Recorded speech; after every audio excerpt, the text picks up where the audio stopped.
Kolkata two Digha. আজকে 28শে August, আমরা সপরিবারে যাচ্ছি দীঘাতে। আমাদের এই নতুন ট্রাভেল সিরিজে আপনাদের সকলকে আমন্ত্রণ জানাই। বেশিরভাগ সময় দীঘাতে যাওয়ার সময় আমরা ট্রেনেই যাত্রা করি, কিন্তু এইবার আমরা ঠিক করেছি অন্যরকমভাবে দীঘার জার্নিটাকে খুব সুন্দরভাবে সাজাবো। সেই জন্য এবারে আমাদের প্রথম গন্তব্য স্প্ল্যানেড। সেখান থেকে আমরা বাস নেব এবং সেই বাসে আমরা পৌঁছবো দীঘা। দীঘা যাওয়ার জন্য প্রচুর সরকারি এবং বেসরকারি দু রকমেরই বাস পাওয়া যায়। সরকারি বাস যেরকম WBTC, SBSTC, আবার প্রাইভেট বাস যেরকম Raipur cruiser, green line, express line, Bharpet travel, Ma Chandi travels এবং ইত্যাদি। ঘড়ির কাঁটায় ঠিক ভোর 6টা, আর আমরা বেরোলাম বাড়ি থেকে। এসে পৌঁছালাম স্প্ল্যানেডে। যথাস্থানে পৌঁছানোর পর দেখতে পেলাম আমাদের বাস একেবারে তৈরি। ভোরবেলা কিছু না খেয়ে আসার কারণে বেশ খিদে পাচ্ছিল, যার কারণে বাস স্ট্যান্ডে দাঁড়িয়ে জমিয়ে খেয়ে নিলাম চা আর তার সাথে বিস্কিট। যেহেতু ভরপুর বর্ষায় আমরা ট্রাভেল করছি, সেই জন্য গরম কিন্তু একেবারেই ছিল না। চাটা ভালো, মিষ্টিটা শুধু কম লাগছে, বাকি ঠিক আছে। আমরা যাত্রা করছি এক্সপ্রেস লাইনে।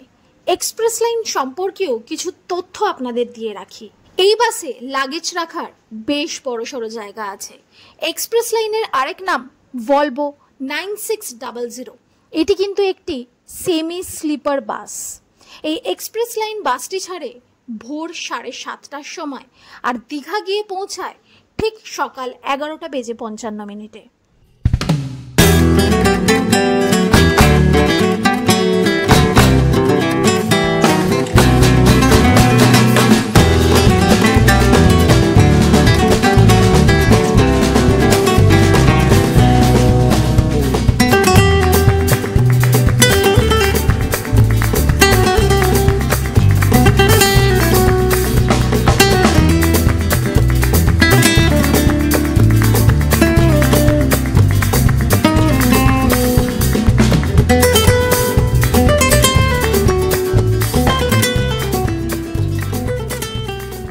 এক্সপ্রেস লাইনের বাস কিন্তু খুব সহজে আপনারা রেড বাসের অ্যাপের থ্রু দিয়ে বুকিং করতে পারেন।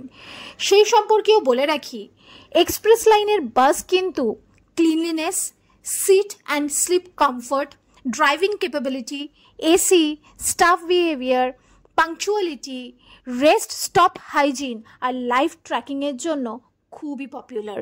এই বাসের মধ্যে 4টে মেন অ্যামেনিটিস যেটা প্রোভাইড করা হয় সেগুলি হলো water bottle, charging point, reading light আর সিসিটিভি। যাদের অনলাইনে টিকিট কাটতে অসুবিধা হবে তারা কিন্তু স্প্ল্যানেড বাস স্ট্যান্ডে এসে এই এক্সপ্রেস লাইনের অফিস থেকেও কাটতে পারেন।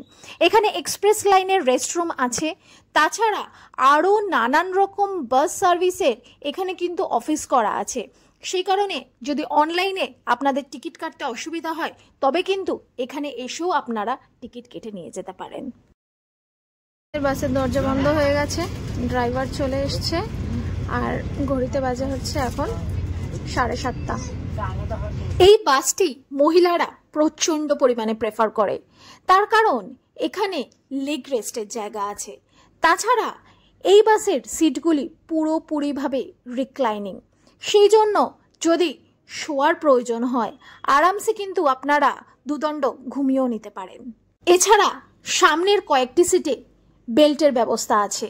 খুব জোরে বাস চলাকালীন একেবারেই যাত্রীরা ফিল করতে পারেন না যে এত স্পিডে বাস চলছে, কিন্তু তা সত্ত্বেও সেফটির জন্য দেওয়া হয়েছে ওয়েস্ট বেল্ট।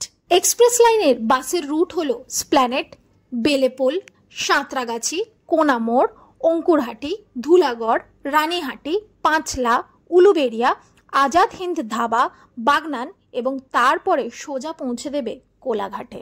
বাসে বসা মাত্রই আমাদেরকে দেওয়া হয়েছিল একটি করে জলের বোতল, যার কারণে জলের কিন্তু অসুবিধা এই বাসে একেবারেই আপনারা ফিল করতে পারবেন না। খাবার দাবার আপনারা নিজেরা ক্যারি করতে পারেন, আর যারা খাবার নিয়ে আসবেন না তাদের জন্য কিন্তু কোলাঘাটে একটি স্টপেজ আছে। ঠিক তখন ঘড়ির কাঁটায় 9টা বাস এসে দাঁড়ালো কোলাঘাটের এই ধাবাতে। আপনারা যারা বাড়ি থেকে টিফিন ক্যারি করবেন তারা কিন্তু অনায়াসে বাসে বসে খেতে পারবেন, আর যারা সাথে করে টিফিন নিয়ে আসবেন না তারা এই নিউ ঘোষ হোটেল অ্যান্ড রেস্টুরেন্টে বসে আরামসে নিজেদের সকালের ব্রেকফাস্টটা করে নিতেই পারেন।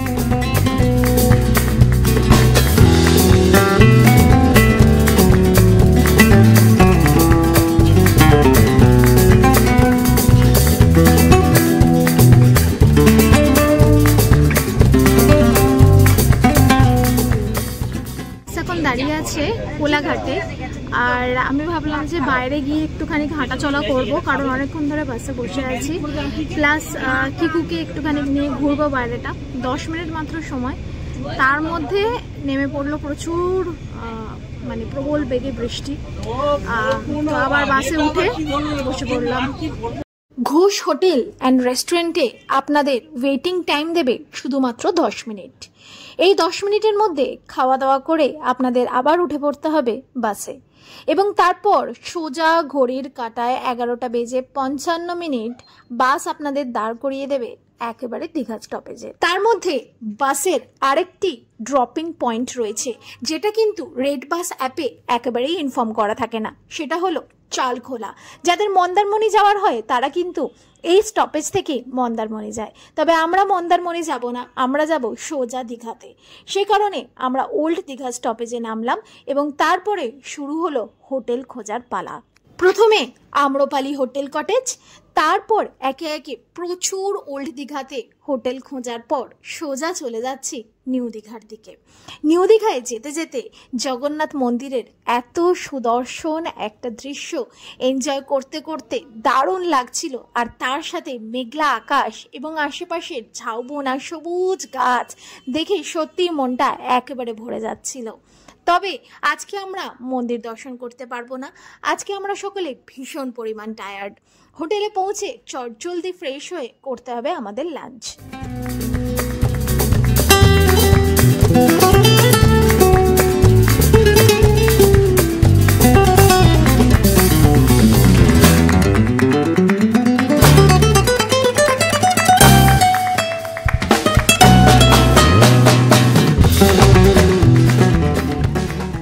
ফাইনালি অনেক ঘোরাফেরা করার পর আমরা হোটেলে এসে পৌঁছালাম, আর পৌঁছেছি 12টা 10-এ দীঘাতে। 12টা 10 থেকে এখন বাজে হচ্ছে ঘড়িতে প্রায় 4টে কিংবা 4:30।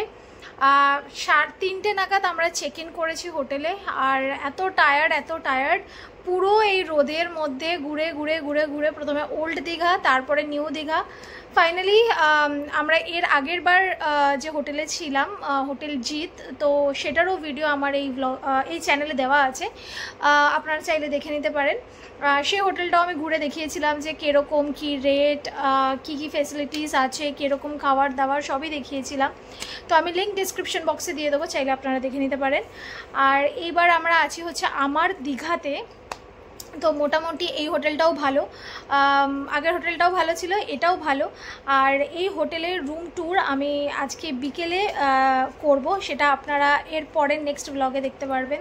আমার এখন এমন মাথা চক্কর দিচ্ছে, মনে হচ্ছে আমি এক্ষুনি শুয়ে ঘুমিয়ে পড়ি, বাট নো, আজকে কিকু পুরা এন্তারসে মানে পুরো রোদে ঘুরেছে, আমাদের সাথে সঙ্গ দিয়েছে, হোটেল খুঁজেছে, আর পুরো ঠাটা পোড়া রোদ। দীঘাতে বেশ গরম, কলকাতার মতোই, আর সমুদ্রের সামনে সমুদ্রের হাওয়াটা ছিল, বাট ও আমাদের সাথে পুরো হোটেল খুঁজে একদম ঘেমে নেই একাকার। সো ফাইনালি আজকে সকাল থেকে ওর খাওয়া পর্যন্ত হয়নি, বাসে আজকে একবার ও বমিও করে দিয়েছিল, যেহেতু ওর রাতে ঘুম হয়নি আর ঠিকঠাক টাইমলি মানে কিছু হচ্ছে না যেহেতু। তো এখনও বসে খাচ্ছে বাড়ির খাবার, বাড়ি থেকে করে এনেছিলাম। আর এখানে আমি ওর খাবারটা করেছি হচ্ছে ইন্ডাকশানে। তো এখানে একটি ইলেকট্রিক কেটেল দেওয়া আছে, তো কেটেল চালানোর পারমিশন তো ডেফিনেটলি আছে, বাট ইন্ডাকশান চালানোর পারমিশন আছে কিনা আমি জানি না। আমি আগের বারে যখন কিকুকে নিয়ে ট্রাভেল করেছিলাম আমি তখনও মাল্টি কুকার নিয়ে এসেছিলাম, যখন আমরা হোটেল জিতে ছিলাম তো মাল্টি কুকার চালিয়েছিলাম, তো সেরকম কোনো অসুবিধা হয়নি। তো এবার যখন ইলেকট্রিক কেটেল আছে, তো ইলেকট্রিক কেটেল চালানো আর ছোটো একটা ইন্ডাকশান চালানো একই ব্যাপার। তো ওর খাবারটা ওটাতে গরম করে দিলাম, আর এরপর আমার তো মনে হয় যে কিকু আর বেশিক্ষণ পারমিট করবে করবে না, ও ঘুমিয়ে পড়বে। বাট আমরা কি করি না করি, অ্যান্ড আমরা যে হোটেলে আছি সেই হোটেলটার ট্যুর অ্যান্ড রুম ট্যুরগুলো আমি নেক্সট ব্লগে আপলোড করব। আজকের মতো ব্লগ এখানেই এন্ড করলাম। আমাদের কলকাতা টু দীঘা ট্রিপ এখানেই এন্ড হচ্ছে। দেখা হচ্ছে পরের ব্লগে। আরও অনেক exciting travel episode of Digha আসতে চলেছে, তো কেউ আপনারা মিস করবেন না। ততক্ষণের জন্য বাই।